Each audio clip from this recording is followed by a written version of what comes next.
I settled in and returned Lou's call. Look, the situation just became a lot more complicated. What does that mean? I found out that Jimmy Boy wasn't the one that pulled the trigger. Kaylee Byrne is responsible. No, that can't be true. My sources have confirmed that it was Jimmy Boy. Your sources are wrong. Fine. Then I need you to kill Jimmy Boy and Kaylee and Aiden. I want all the leaders taken out. No one gets away with what they did to my brother. He hung up on me, and then I felt my hands start tingling. The body aches kept coming in waves in a battle with the painkillers. I tried to sleep it off, but all I did was roll around and soak the sheets in sweat. A couple hours later, Jimmy Boy called me. Aiden wants to bury the hatchet and have you come over to the pub for dinner tonight. He thinks we can all come to some sort of a resolution. Could he be any more obvious about this being a trap? There was dead silence on the other end, which told me that Aiden was probably standing right next to him. Tell him that I'd be honored to be his dinner guest. I quickly drove over to the Irish pub, parked in the back alley, and cut out their power with a remote device. Aiden, Kaylee, and Connor all came out front, guns drawn. I used the distraction to go around to the back of the bar and stash weapons in different hiding spots next to the dumpster. I headed out to my storage unit and loaded up on ammo and hardware. Lucy met me there. Listen up.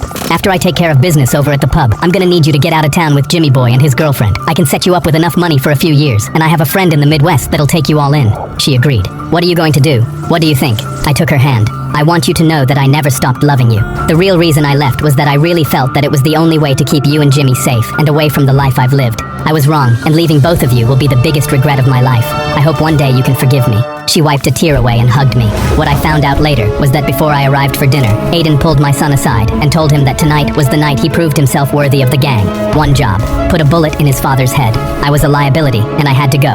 And if Jimmy Boy failed, Aiden would take Kyler out, put a bullet in her head, and bury her in the desert. My son was 17 years old, and the man who'd been his whole world for the past several years was pointing a gun at the girl he loved and calling it loyalty. Aiden and Kaylee greeted me as I walked in.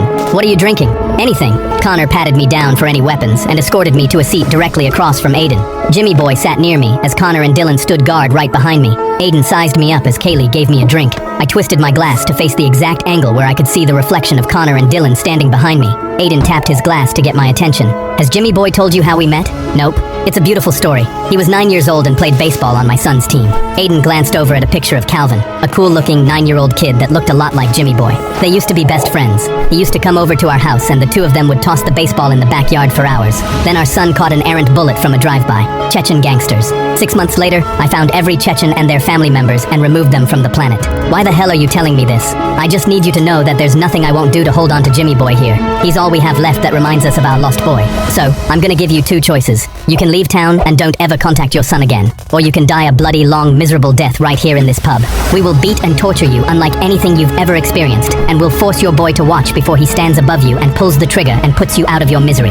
I'll give you 30 seconds to mull it over. I stared straight at him. You're lying because if I left town, you'd spend every resource imaginable coming after me, and you know it. I'm a dead man either way.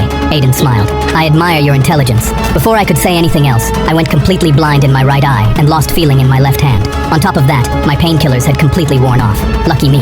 On the bright side, at least it wasn't my shooting hand that lost all feeling. All I can say is, you and your entire gang can all off and die. And when you're all dead and buried, I'll stop by the cemetery every Sunday and piss on all of your graves. I smiled and pointed at Aiden. And I'll save an extra special treat for you. I'll shit all over your grave and sing an Irish lullaby while I do it. Aiden turned red, signaled to Connor with his eyes. Through the reflection of my glass, I saw Connor draw his gun and aim it at the back of my head. With all the energy I had left, I swung my arm around, knocked the gun out of Connor's hand, leaped over a table and rushed out of the back door. I ran out back towards an area near the dumpster, reached down and pulled out two handguns. I waited by the edge of the dumpster. Connor and Dylan came out, guns firing. A bullet grazed my arm. I blinked a few times and tried to get my bearings with only one of my eyes working. Severe pain was shooting up through my spine at random times. I gritted my teeth, aimed around the corner of the dumpster, and fired back at their position. Connor and Dylan took cover behind the back door to the bar. Both of us traded gunfire back and forth several times. Then I ran out of ammo on both guns, dropped them, rushed around to the other side of the pub, and took out another gun I had hidden under a garbage can. I waited for Connor to come around the edge of the building wall, then off his head. Dylan stepped out from behind the edge of the wall, and I took him out with a bullet to the eye. Kaylee came rushing out, shooting a machine gun and screaming like an Irish banshee. She saw me and unloaded on my position. Tons of bullets ricocheted off of the back fence, the dumpster, and the wall. I caught a bullet to the shoulder and another one to the side.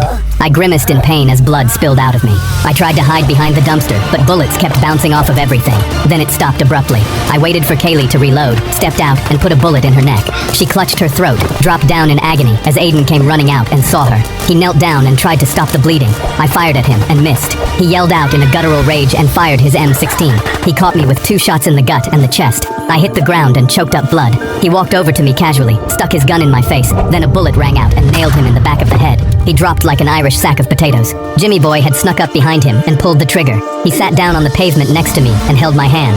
I touched the side of his face and smiled. "I'm proud of you, kiddo." He choked back tears. "I'm sorry it had to be this way, Dad." I got choked up. "I'm happy you didn't call me Bio Dad." We shared a smile. "Promise me you'll leave with your mom and go and become an accountant or do some other boring job, will ya?" He smiled. "You got it. I love you, kid." Then I heard a car slam on its brakes and Lou got out, aiming his gun at Jimmy Boy. "Don't do it, Lou. Please." Lou was trembling. "No one takes out my little brother and gets away with it." He started to pull the trigger at my boy. I sat up with the few ounces of strength I had left and put my very last bullet in his head. I laid back, looked up at the sky, and pictured myself sitting at my son's wedding. Shortly thereafter, Lucy and Kyler pulled up in a car, and Jimmy Boy kissed my forehead. "Love you too, Dad." As the police sirens were getting closer, I barely spoke. "Go, go." He took one last look at me with tears in his eyes, got into the car, and drove away. I barely managed to wave goodbye as they went, and then it was like someone flipped off a switch and turned out the light.